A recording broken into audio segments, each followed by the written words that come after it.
नमस्कार मित्रों, आज हम लोग इस वीडियो में रंजक क्रिया की चर्चा करेंगे। हम सभी जानते हैं कि जिस शब्द से किसी कार्य के करने या होने का पता चलता है उसे क्रिया कहते हैं।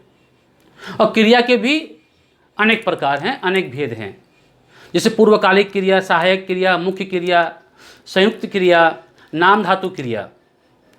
उसी तरह से व्याकरण में रंजक क्रिया भी है, जिसकी चर्चा बहुत कम होती है। तो हम लोग यहाँ बहुत ही कम समय में इस रंजक क्रिया को समझेंगे, इसलिए आप इस वीडियो में अंत तक बने रहिए। तो सबसे पहले हम ये देखेंगे कि रंजक का अर्थ क्या होता है। रंजक क्रिया में रंजक का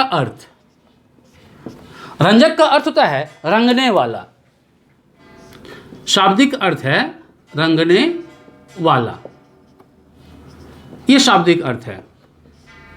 ठीक, तो इस रंगने वाला के साथ क्रिया का संबंध हम जोड़ेंगे, लेकिन उससे पहले हम देखते हैं कि रंजक क्रिया क्या है।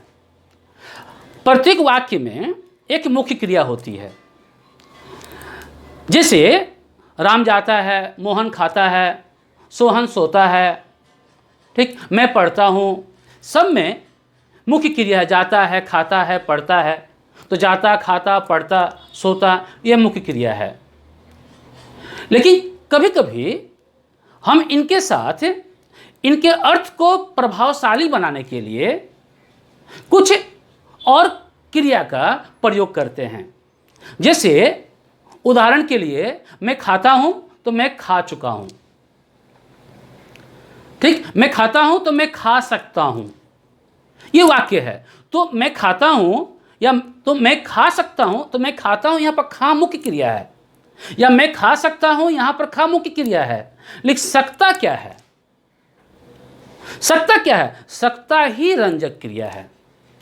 रंजक क्रिया क्या है? तो रंजक क्रिया वह है जो मुख्य क्रिया के साथ जुड़कर उसके अर्थ को प्रभावशाली बनाता है। जैसे उदाहरण के लिए हम देखते हैं कि वह पढ़ चुका है। अगर हम सामान्य अर्थ में वाक्य का प्रयोग करेंगे तो वह पढ़ा, उसने पढ़ा या उसने पढ़ा है।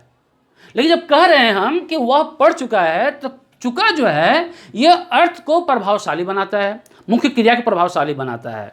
जब हम बात करते हैं कि मोहन भोजन कर सकता है या मैं भोजन कर सकता हूं, तो कर यहां मुख्य क्रिया है, और सकता हूं, सकता क्या है? रंजक क्रिया है। यानी जहां मैं भोजन करता हूं तो सामान्य अर्थ का बोध होता है, वहीं मैं भोजन कर सकता हूं तो सकता लगाने से वहां सामर्थ्य का बोध होता है। तो इस तरह से रंजक क्रिया का कार्य क्या है कि वह मुख्य क्रिया के अर्थ को और भी ज्यादा स्पष्ट करती है, उसे प्रभावशाली बनाती है। लेकिन मुख्य अर्थ मुख्य क्रिया का ही होता है। जैसे कि वह पढ़ चुका है, तो मुख्य अर्थ जो है पढ़ चुका का ही, पढ़ का ही है, और चुका रंजक क्रिया क्या है? उसके साथ मिल जाता है और अपना अर्थ खो देता है। यहां पर मैं भोजन कर सकता हूं तो कर मुख्य क्रिया है, लेकिन सकता जो है वो रंजक क्रिया, वह मुख्य क्रिया के साथ मिलकर अपना अर्थ खो देता है। और सिर्फ अर्थ खोता नहीं है, बल्कि वह मुख्य क्रिया के ऊपर रंग चढ़ाकर उसे और भी ज्यादा प्रभावशाली बनाता है। ठीक, तो ये रंग चढ़ाना उसे प्रभावशाली बनाना है। इसलिए यहां पर रंजक का अर्थ रंगने वाला, और यहां पर यह क्रिया मुख्य क्रिया के अर्थ पर रंग चढ़ाकर उसे प्रभावशाली बनाती है, इसलिए इसे कहते हैं रंजक क्रिया कहते हैं, इसलिए इसका नाम हुआ है। तो प्रश्न उठता है, तो क्या इसका कार्य सिर्फ मुख्य क्रिया के साथ जुड़कर उसके अर्थ को प्रभावशाली बनाना है मुख्य क्रिया के, या इसका कुछ विशिष्ट अर्थ भी होता है? तो प्रश्न का उत्तर है कि नहीं, यह अपना विशिष्ट अर्थ भी रखता है। जैसे उदाहरण के लिए अगर लिया जाए तो मैं भोजन करता हूं, ये सामान्य है, लेकिन कर सकता हूं यह सामर्थ्य बताता है कि वो समर्थ है। अगर लिख रहा है उसने पत्र पढ़ लिया। तो लिया जब है यह अपने हित के लिए किया गया कार्य है। जब लिया रंजक क्रिया प्रयोग होता है तो अपने हित के लिए किया गया कार्य है। लेकिन जब यही वाक्य रहेगा कि उसने पत्र पढ़ दिया, तो यहां दिया रंजक क्रिया है और इससे दूसरे के हित के लिए कार्य करने का बोध हो रहा है।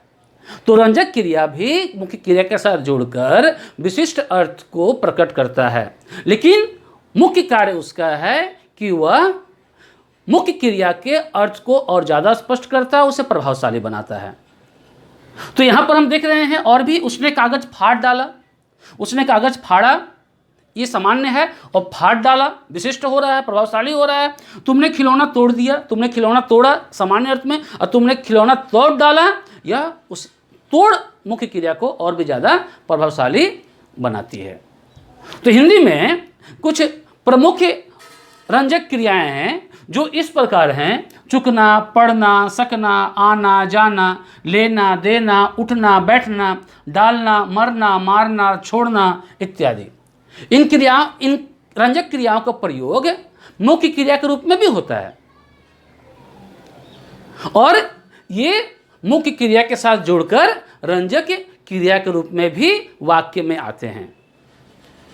इस प्रकार एक व्याकरण से संबंधित पूरी जानकारी के लिए, क्रिया संबंधी पूरी जानकारी के लिए इस रंजक क्रिया को जानना जरूरी है। इस प्रकार हमने इस वीडियो में रंजक क्रिया को समझा और जाना। इस वीडियो में आज इतना ही। धन्यवाद।